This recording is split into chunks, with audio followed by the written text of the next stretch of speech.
terkait dengan Depo ini banyak berkolaborasi baik dengan brand lokal maupun global begitu ya. Nah sekarang yang saya mau tanya, apakah Depo ini punya brand sendiri atau house brandnya Depo ini seperti apa? Ada nggak? Oh, ada. Jadi house brand kami itu salah satunya adalah DBS. Itu ada di beberapa kategori produk. Yang saat ini lagi pengembangan adalah di sanitary wear. Itu salah satu kloset pintar yang saya sebut tadi. Yang di sebelah digital kami ini ya, Bu? itu Oke. di sebelahnya Mbak Shania, betul. Baik. Iya. Jadi memang kami dengan para produsen kami itu karena relasinya juga sudah jangka panjang dan pengembangan produk juga terus semakin berkembang ya untuk bahan bangunan dari sisi teknologi maupun variasi. Jadi kami ini memang ada yang kami ditawarkan, ada yang kami meminta kerjasama itu mengadakan produk yang eksklusif di Depo Bangunan.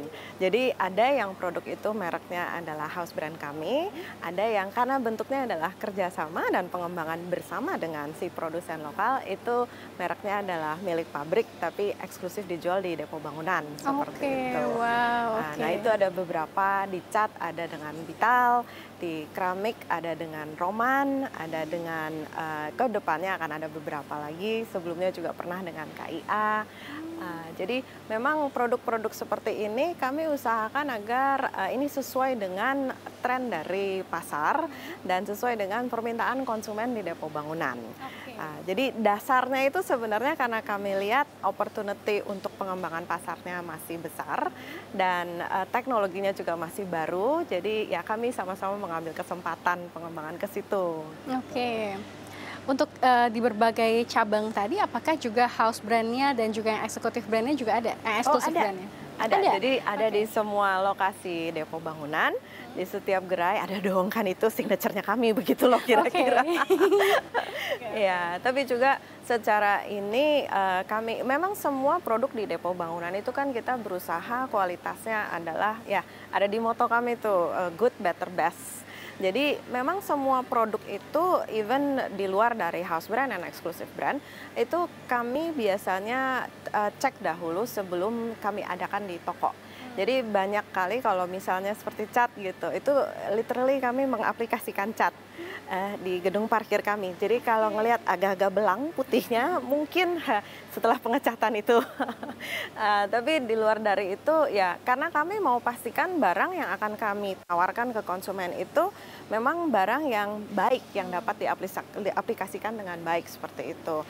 Jadi ya nomor satu kami tes sendiri, nomor dua umumnya kami minta dari produsen itu memberikan training.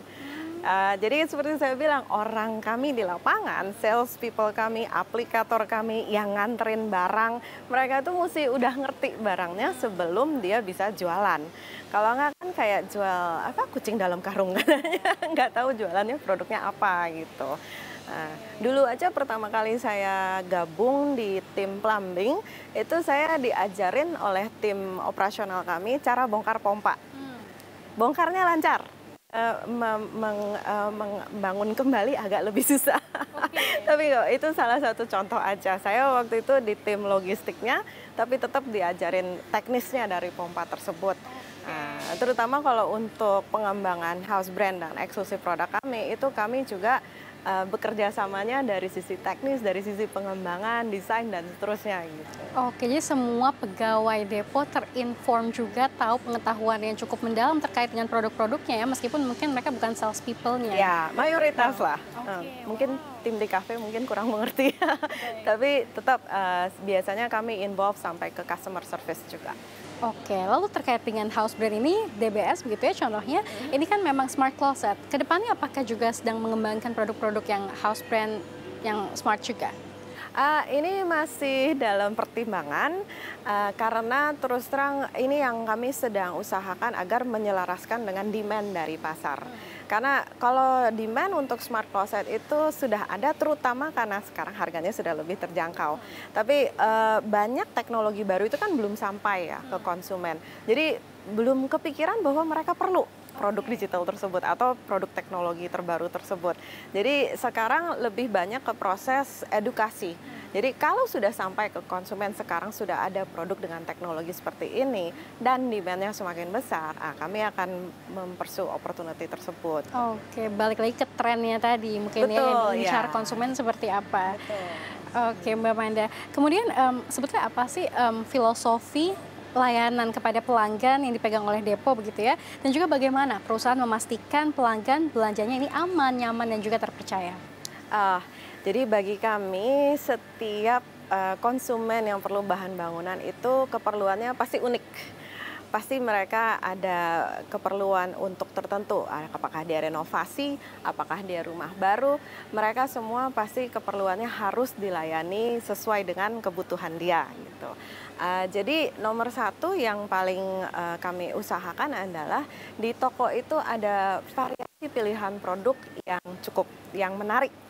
Jadi kalau misalnya mereka perlu cat, tidak hanya ada satu merek cat, tidak hanya ada satu tipe cat. Jadi semua dari dinding dalam, dinding luar, ceiling, ke lapangan tenis dan seterusnya sampai jalanan kami sediakan di toko-toko kami. Tapi di luar itu juga yang tidak kalah penting adalah yang melayani. Misalnya konsumen yang datang itu kadang mereka sudah tahu persis, terutama kalau mereka adalah konsumen profesional ya.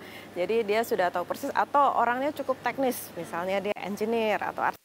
Jadi dia datang, dia bilang saya sedang mengganti kamar mandi saya, lagi renov kamar mandi. Jadi saya mau ganti kloset, itu rough in-nya 23 cm. Oh, jadi kan itu dia sudah mengerti banget. Tinggal kami arahkan, baik Ibu, ini kemarin ketemu by the way. Jadi ini kami ada beberapa pilihan untuk kloset yang rough in-nya 23 cm. Itu mudah karena dia benar-benar sudah tahu dan dia mengerti gitu kan. Tapi kalau misalnya dia datang dia bilang saya baru pindah, kan ini juga kejadian teman saya actually. Saya baru menikah. Saya pindah ke rumah mertua. Klosetnya itu sudah tidak ada tudukannya lagi. Jadi saya perlu ganti seperti itu. Tapi kan dia nggak, dia ditanya, oke, tipe klosetnya apa? Warnanya hitam. Nah, jadi kan yang seperti ini kan, oke. Itu umumnya kita harus ada orang di lapangan tuh yang bisa ngobrol. Oke, kalau gitu dia ketinggiannya berapa, ukurannya berapa, bisa dicek nggak? Atau kita pergi survei dulu, bantu cek untuk ini. Jadi yang kami usahakan adalah kami bisa melayani apa yang mereka benar butuhkan, gitu.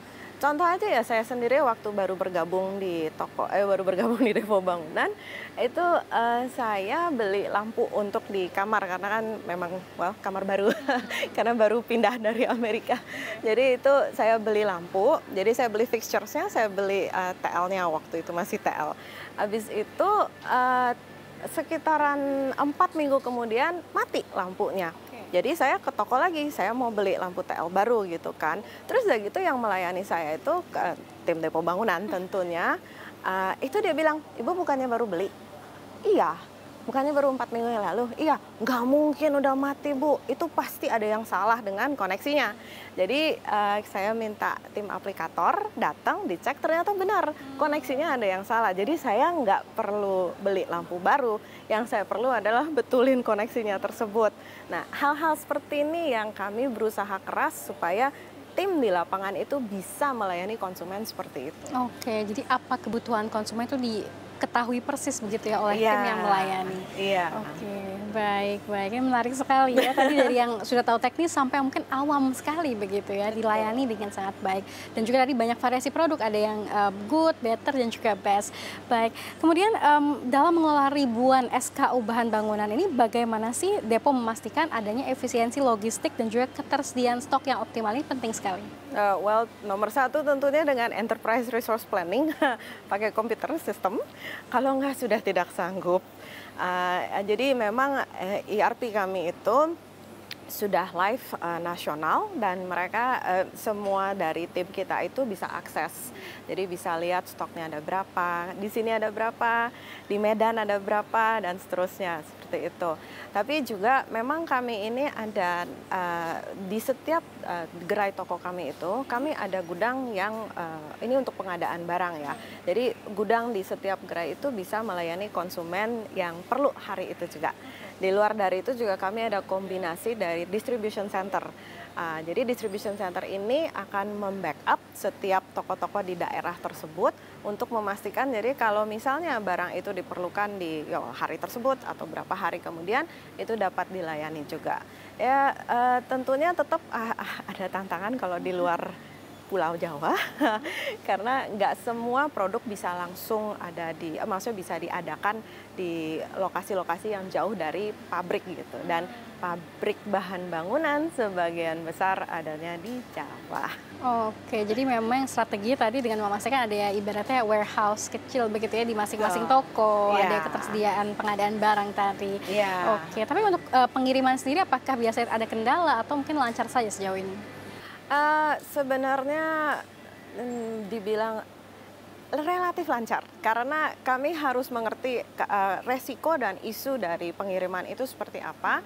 Jadi kami harus melakukan hal-hal yang bisa mengatasi resiko tersebut gitu. Jadi misalnya kalau kita tahu pengiriman ke Medan itu biasanya 12 hari. Tapi kalau misalnya bermasalah bisa jadi 2 minggu, 3 minggu. Jadi ini harus kami sesuaikan purchase order yang kami kirim, jumlah barang yang kami kirim, dan waktu pengirimannya itu harus disesuaikan untuk mengatasi resiko tersebut gitu. Oke, baik. Jadi semuanya aman terkendali begitu ya, Bu Manda. Diharapkan.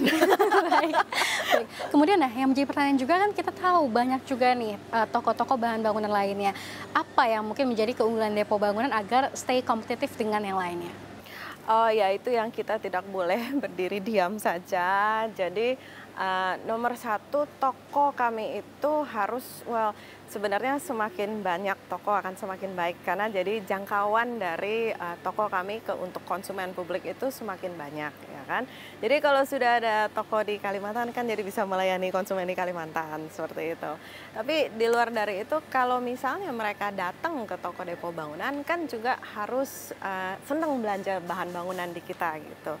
Jadi even dengan kalau untuk toko baru itu memang enaknya adalah saat development kita lihat apa aja yang bisa kami lakukan lebih dari toko-toko sebelumnya agar toko tersebut lebih baik untuk kenyamanan konsumen berbelanja. Tapi kalau existing store kan ini kami harus renovasi gitu. Jadi contohnya kami baru selesai di Kalimalang, itu kami coba renov supaya mereka belanjanya lebih nyaman, lebih adem karena sekarang panas banget di Jakarta.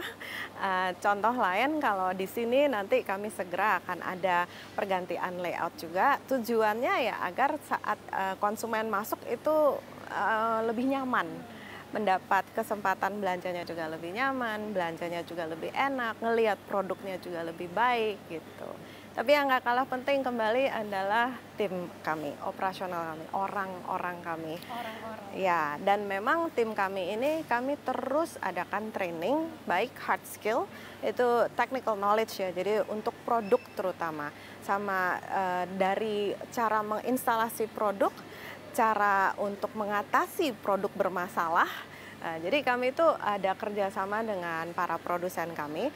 Training itu dari mereka mulai untuk cara jual produk tersebut, cara instalasi produk tersebut, sampai cara mengatasi komplain dari produk tersebut. Ya tentunya kami berharap komplain nggak terjadi ya, tapi ini kan untuk mencegah terjadinya komplain tersebut gitu. Jadi itu training untuk yang hard skill. Kalau soft skill itu yang ya ini sedang kami usahakan lebih baik juga karena soft skill itu kan anything dari apapun itu yang bisa meningkatkan kualitas pelayanan tim kami untuk konsumen. Jadi dari penampilan sampai ke bagaimana cara dia bicara, bagaimana cara dia memandang, senyum atau tidak, bagaimana pilihan katanya, terus bagaimana dia memprioritaskan waktunya dia. Karena kalau misalnya di dalam toko kami itu kan jumlah konsumen pasti lebih banyak daripada jumlah yang melayani. Nah jadi kan dia harus bisa membalance untuk melayani antara satu konsumen dengan yang lain begitu. Oke, baik. Jadi memang dari segi tokonya sendiri, kenyamanannya, ambience-nya, kemudian juga hingga pelayanan dan orang-orang depo sendiri yang mungkin dijadikan suatu keunggulan dari depo bangunan, mungkin dibandingkan dengan toko-toko lain mungkin ya, begitu. Oke, mungkin terakhir dari kami, Bu Manda, apa target depo hingga akhir tahun ini, baik dari sisi pertumbuhan penjualannya, kemudian juga pembukaan gerai ataupun peningkatan marginnya seperti apa? Pembukaan gerai tentunya target 3 sedang diusahakan. Di luar dari pembukaan gerai, kami juga masih dalam progres untuk mempercantik toko existing, renovasi tersebut. Ya tentunya untuk growth, para investor kami mengharapkan growth yang lebih baik, dan semester 2 umumnya memang kami growth-nya lebih baik. Jadi kami memang masih optimis akan mendapatkan growth yang lebih baik di semester 2 ini. Ya tentunya margin diharapkan bisa meningkat supaya minimum bisa membagi dividen lagi ke investor kami. Kebetulan kemarin baru selesai kami bagikan dividen untuk tahun 2024. Jadi ya dengan perbaikan margin, peningkatan margin itu kami berharap kami bisa berikan dividen yang terbaik untuk investor kami juga. Oke, tapi so far targetnya di atas 5% atau mungkin setidaknya sama seperti yang semester 1? Harus di atas. Okay. Kalau supaya sebenarnya kami memang mengingat dari tahun-tahun sebelumnya, semester 2 itu biasanya lebih baik karena di semester 1 itu selalu ada lebaran. Lebaran itu seminggu, memang lebarannya liburnya hanya seminggu, tapi tukang pulangnya lebih dari seminggu. Jadi di saat tukang pulang itu umumnya belanja bahan bangunan itu juga turun. Karena dia nggak bisa dikerjain ya kan, nggak ada yang ngerjain, dia pasti nggak mau belanja dulu. Seperti itu untuk konsumen maksud saya. Jadi ya semester 2 itu minimum dia tidak ada kondisi seperti lebaran. Jadi kami harapkan lebih baik. Baik, terima kasih banyak Ibu Amanda atas penjelasannya sangat komprehensif dan juga luar biasa tadi. Semoga target dari depo tercapai dan juga tetap depo loyalitas kepada konsumen dan melayani konsumen dengan baik, nyaman dan juga tetap seperti prinsip dari depo sendiri. Terima kasih banyak Ibu Amanda, sehat selalu untuk Anda.